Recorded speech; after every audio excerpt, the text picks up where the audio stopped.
Hello friends, आप लोगों के पास हम आज हिंदी का प्रथम पाठ जो व्याकरण का पाठ है वो लेकर आया हूं। बहुप्रतीक्षित पाठ है। बहुत सारे लोग इसमें बता रहे थे और लड़के फोन कर करके बोल रहे थे, सर आप हिंदी का व्याकरण पढ़ाइए, हिंदी नहीं पढ़ा रहे हैं, हिंदी नहीं पढ़ा रहे हैं। तो उन सारे लोगों के मांग के अनुसार मैं लेकर आया हूं हिंदी का एकदम शुरुआती पाठ जिसका नाम वर्ण है। वर्ण से हम लोग शुरू करेंगे। पहला तो वर्ण किसे कहते हैं? वर्ण किसे कहते हैं? वर्ण जो होता है दोस्तों, वह प्रकृति का सबसे शुरुआती पाठ है। जब से प्रकृति उत्पन्न हुई तब से वर्ण शुरू हुआ और आज तक नए नए वर्णों की उत्पत्ति हो रही है। यानी कहा जाए कि वर्ण एक ऐसा चिरंतन सत्य है जिसकी उत्पत्ति अनादि काल से चली आ रही है। इसका कभी विनाश भी नहीं हो सकता, इसका कभी खंड अथवा टुकड़ा भी नहीं हो सकता। तो मूल ध्वनि, सबसे पहले तो यह मूल ध्वनि है, मूल ध्वनि है। दूसरा, इसका खंड नहीं हो सकता, यह टुकड़ा नहीं हो सकता। सीधे शब्दों में कहा जाए तो वर्ण उस मूल ध्वनि को कहते हैं जिसका खंड अथवा टुकड़ा नहीं किया जा सकता है, यानी जिसको तोड़ा नहीं जा सकता है। शुरुआती में प्रकृति की जब उत्पत्ति हुई होगी, चाहे कोई बच्चा भी रोता है तो वह अ आ ई उच्चारण बिना ऑटोमेटिक ही सीख जाता है, वही वर्ण है। वर्ण जो होता है वह प्रकृति का एक चिरंतन सत्य है, प्रकृति से ही निर्मित हुआ है। सारे वर्ण आए कहां से? तो प्राकृतिक हैं। हमारे कंठ से जो हवा टकराती है और उससे जो ध्वनि निकलती है वही वर्ण है। जो हमारे कंठ से हवा टकराई और उससे ध्वनि निकली वह वर्ण है। तो शुद्ध शब्दों में कहा जाए कि वर्ण उस मूल ध्वनि को कहते हैं, वर्ण उस मूल ध्वनि को कहते हैं जिसका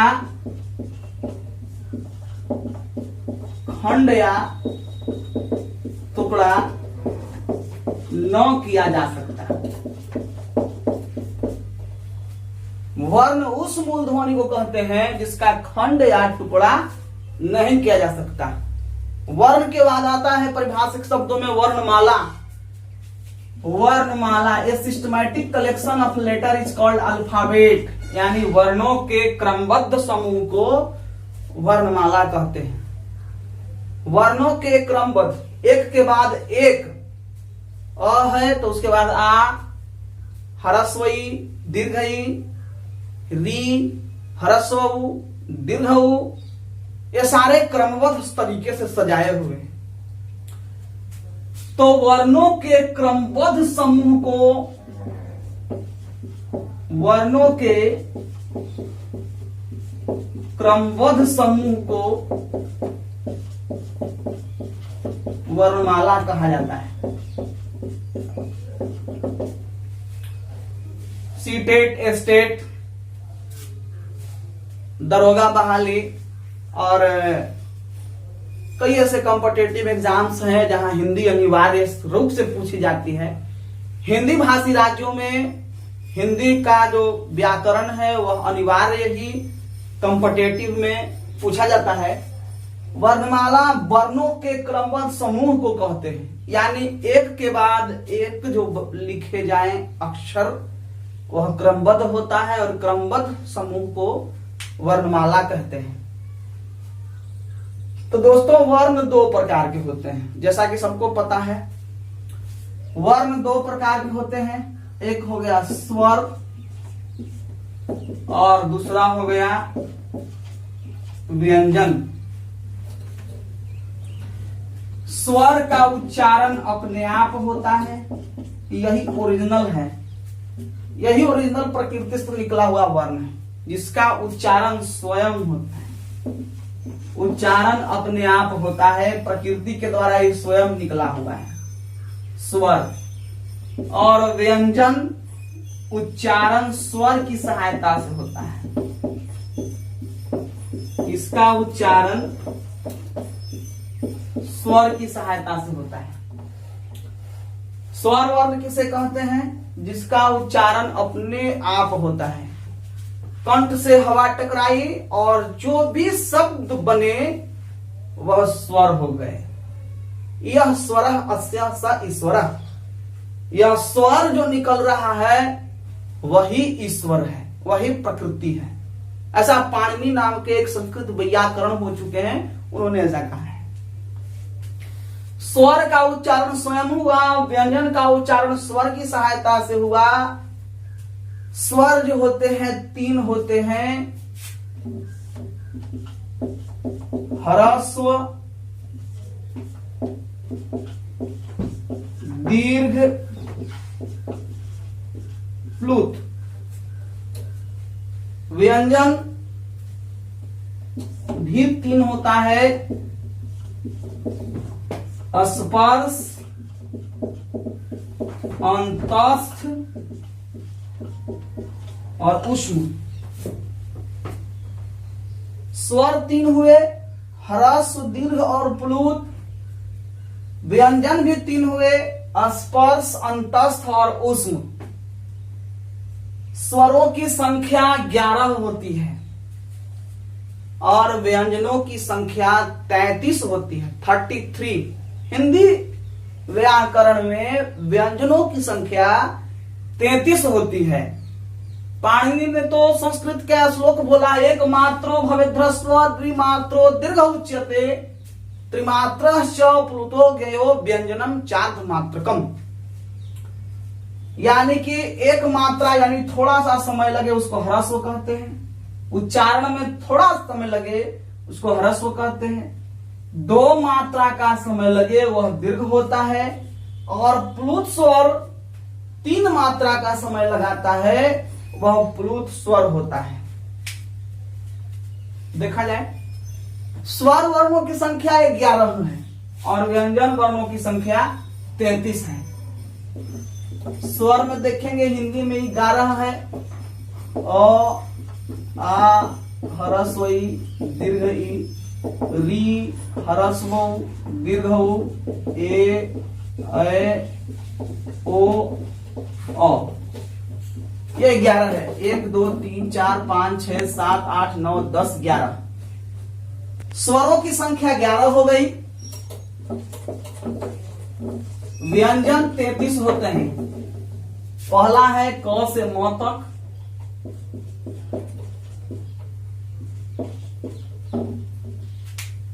क से म तक 25।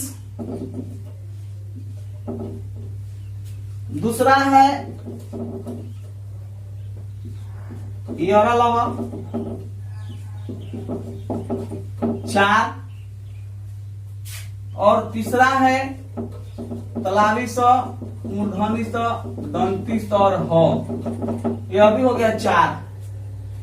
25 4 29 4 33। कुल मिलाकर व्यंजनों की संख्या कुल 33 व्यंजन हैं।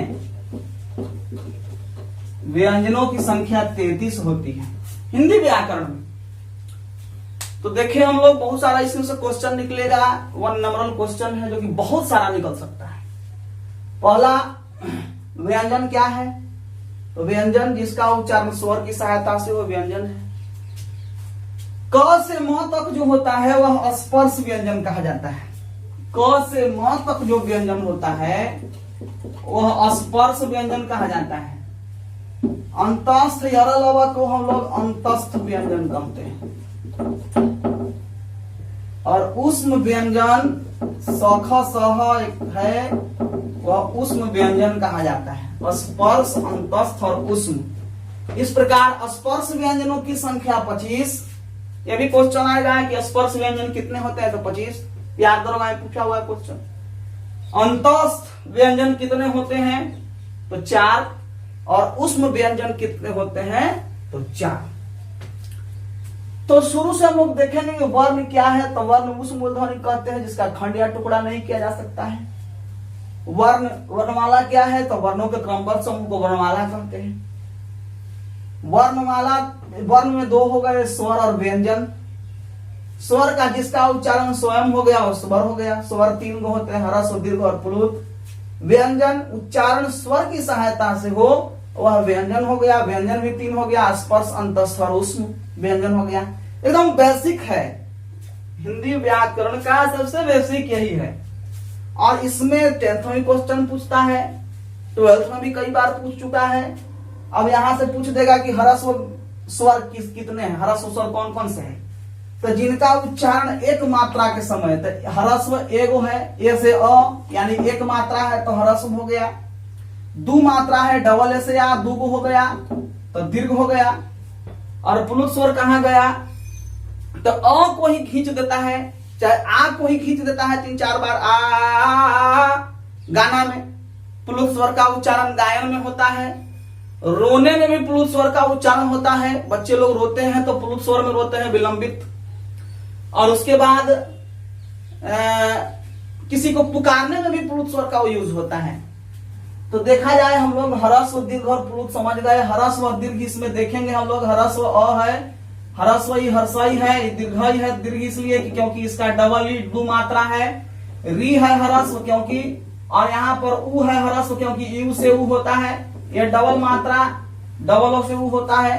तो हम लोग देखें जिसका उच्चारण एक मात्रा का उच्चारण है, एक मात्रो भवे ध्रस्व, एक मात्रा का उच्चारण इसमें लगे वह ह्रस्व स्वर होता है। द्विमात्रो दीर्घ उच्यते, जिसके उच्चारण में 2 मात्रा का समय लगे वह दीर्घ स्वर होता है।